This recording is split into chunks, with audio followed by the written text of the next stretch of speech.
Hello everyone, my name is Kirill Yudintsev. I'm the creative director of Gaijin Entertainment. Today I'll be answering a number of your questions. A hot question. A lot of people are asking about the P-47 and its performance in random battles. They ask if we're going to do something or change something about it. First of all, we just adjusted its BR. It'll be a bit higher now. Then we'll work with the statistics, we'll see why and how it affects the outcomes in random battles, and then, depending on what we see, we might introduce further changes in the nearest future. Thank you all for writing about things that concern you. It's very important for us, as it allows us to improve the game. Many players ask us about new game modes.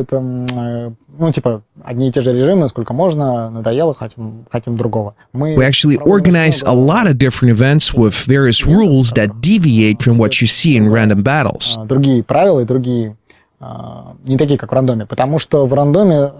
thing is that it's rather difficult to introduce new game modes to random battles, because we want them to be fair and balanced.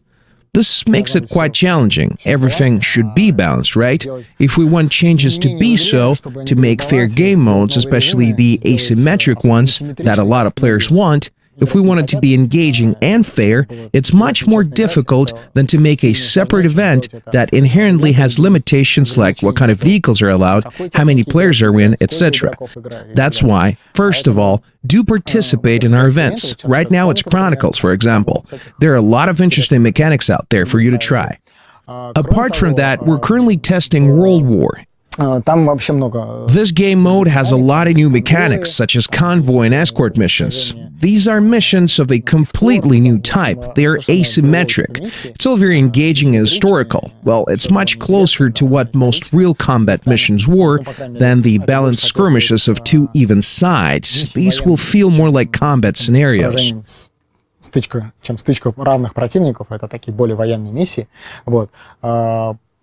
That's why I strongly suggest that you should try it. Sign up for it, leave your feedback. We never test new game modes and new mechanics in random battles.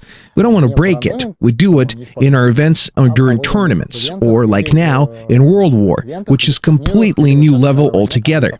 Leave your feedback. Maybe some of these mechanics will make it to random battles as well. We'll see.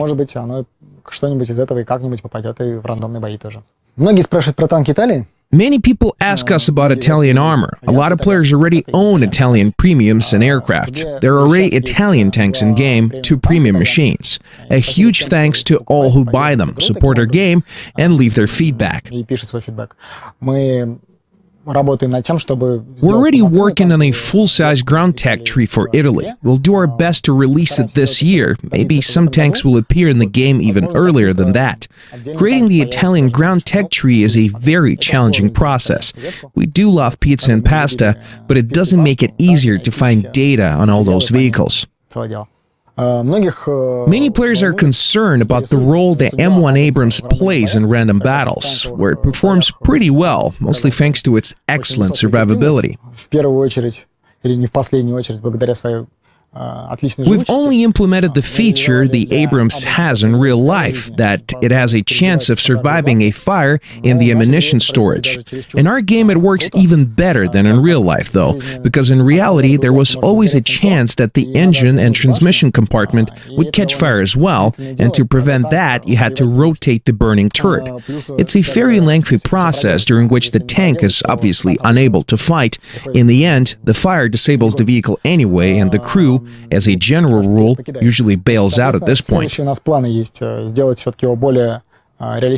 plan to make it as realistic as possible. If your ammo rack is on fire, you'll have to turn your turret away from the engine transmission compartment. That's the first thing. The second is that right now the piece of armor that separates the rack and the fighting compartment is way too sturdy, making the tank practically invincible to the attacks from the rear.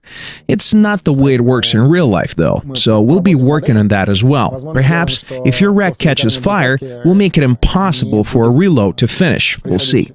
Maybe that will be enough, because right now it's way tougher than in real life, and tougher than its opponents in the game.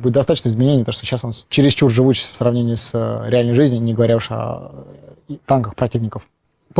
After we introduced new top tanks for a number of countries in the latest patch, many of you started to question the competitiveness of Japan, France, and Germany at high ranks. In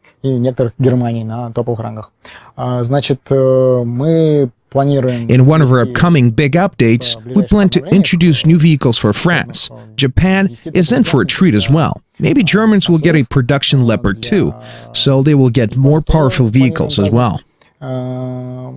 И, возможно, немцам добавим серийный Леопард 2. Так что у них тоже будет более мощная техника, чем сейчас. By the way, the info about these plans was already shown on our website, as well as a lot of other exciting pieces of information. Check out the news on our website right now. Here's a kind of a follow-up to the last Q&A session. A lot of our players write that these 6th-rank and top-tier aircraft aren't that difficult to implement, that the early self-guided and guided missiles weren't that effective and will not change the flow of the match, that it's kind of a nice thing to have that doesn't change everything, doesn't make War Thunder a new game that is completely different. Значимой изюминкой, но все еще не меняет все, не превращает в другую игру, и которая совершенно не похожа. And all of that makes sense, but you have to understand that if we introduce just the F-100 and the MiG-19, it will make War Thunder into a game about duels. And our game is very different from that after all. There are more than 2 nations. We have bombers and other types of aircraft.